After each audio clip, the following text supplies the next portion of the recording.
c'est bon. De toute façon, je comprends rien, là, de Kepler, c'est naze. Ah quoi? Qu'est-ce qu'il y a? Je suis ton père. Non, je crois pas, là. Oups, je me suis trompé, désolé. Comment encore? Bien le bonjour, Sir Kevin. Vous êtes qui? Kepler. Johannes Kepler. Pour vous servir. Kepler? Ah, comme les lois de Kepler. C'est ma daronne qui vous envoie, c'est une blague ou quoi, là? Point du tout. De là où je suis, j'ai ouï dire que vous n'entraviez rien aux lois qui portent mon nom. Ah, mais fallait pas vous déplacer pour ça, hein, c'était pas la peine, hein. Mais bon, maintenant que vous êtes là, ça vous est venu comment, cette idée des lois de Kepler? C'est une longue histoire qui a commencé il y a bien 500 ans. Tout commence au XVIe siècle, où la mode capillaire, il faut l'avouer, était vraiment douteuse. Nicolas Copernic, astronome polonais, remet en cause le système géocentrique de Ptolémée. Pour Copernic, le Soleil est au centre et la Terre lui tourne autour. C'est la révolution copernicienne. À cette époque, la moustache est aussi à la mode, et Tycho Brahe, astronome danois, prend grand soin à la fabrication et à la mise au point de ses instruments, ce qui lui permet de recueillir un nombre considérable de données. Bien qu'effectuées à l'œil nu, ces mesures sont à leur meilleur au moins 10 fois plus précises que celles de ses prédécesseurs en Europe. Et ça c'est moi, c'est un selfie que j'ai pris un jour que je dînais au restaurant chinois. Je suis autrichien, ça se voit. À l'aide des mesures précises de Tycho Brahe, j'affine le modèle héliocentrique de Copernic. En particulier, j'affirme que les planètes ne suivent pas des trajectoires parfaitement circulaires, mais des trajectoires elliptiques. Je publie les 2 premières lois de Kepler en 1609 et la 3e en 1618.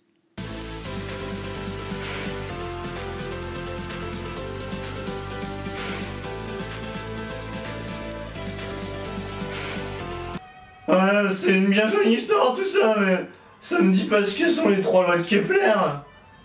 Jeune Castra, tu connais la première au moins, celle-là, elle est facile. Ouais, trop facile, la première loi de Kepler. Elle dit juste que les trajectoires des planètes autour du Soleil, c'est les ellipses. Mais moi, on me la fait pas, hein. Je sais qu'on peut dire que les trajectoires, c'est quasiment des cercles. Bien, jeune apprenti. Ouais, mais là, ça se gâte, c'est pour les 2 autres lois, j'y comprends rien. Alors prête bien l'oreille et bois ces paroles. La 2e loi de Kepler est aussi appelée loi des airs. Pourquoi loi des airs?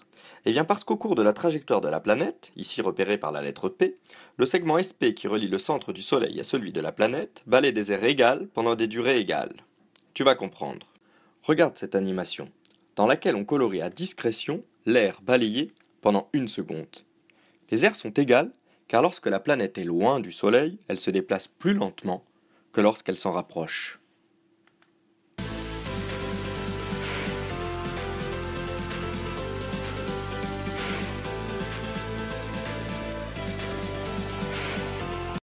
Attention, jamais 203. Nous avons déjà vu, grâce à ma première loi, qu'une planète décrit une trajectoire elliptique autour du Soleil. Une ellipse, du fait de son excentricité, ne possède pas un rayon, comme un cercle, mais 2 axes, un demi-grand axe et puis un demi-petit axe. Nous avons ici noté petit a, le demi-grand axe de l'ellipse qui est représenté.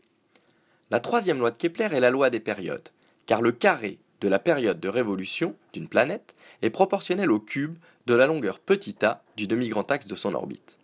On obtient ainsi la formule t carré divisé par a au cube égale 4 pi carré divisé par grand G fois ms, où 4 pi carré divisé par grand G fois ms est donc la constante de proportionnalité entre t carré et a au cube.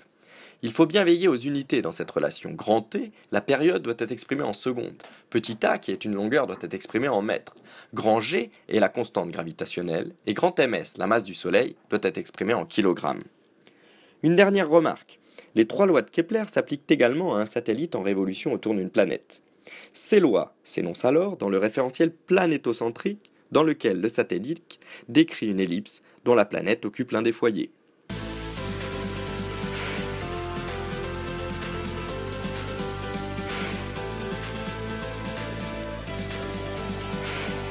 Ça sert à quoi les lois de Kepler? Ça sert à rien. À une multitude de choses, jeune bouffon. Par exemple, elles permettent de montrer qu'une planète ayant une trajectoire circulaire a nécessairement un mouvement uniforme. La démonstration est très simple et se fait à l'aide de la deuxième loi de Kepler. D'après ma deuxième loi, le rayon vecteur Soleil-planète balaye les deux aires ici hachurés en vert et donc les deux arcs de cercle décrits en rouge correspondants pendant les mêmes durées. Puisque ces deux arcs de cercle sont égaux, on en déduit qu'ils sont décrits à la même vitesse et donc que le mouvement est uniforme. On peut même démontrer que la vitesse d'un mouvement circulaire vaut V égale racine carrée de grand G fois grand M sur grand R, où grand M est la masse du Soleil et grand R le rayon de la trajectoire de la planète qui tourne autour. Tu sais comment faire ? Bon, j'imagine qu'on va utiliser la troisième loi de Kepler. Comme la planète elle décrit le périmètre du cercle en une période, sa vitesse ça va être 2πr, le périmètre du cercle divisé par grand T, la période.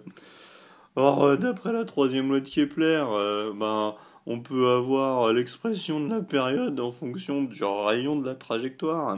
On a t carré égale 4π2 sur grand G fois la masse du Soleil fois r au cube. On passe à la racine, et après on a juste à réinjecter l'expression de grand T dans l'expression de la vitesse. Après simplification, on trouve bien que la vitesse est égale à la racine de grand G fois la masse du Soleil sur le rayon de l'orbite.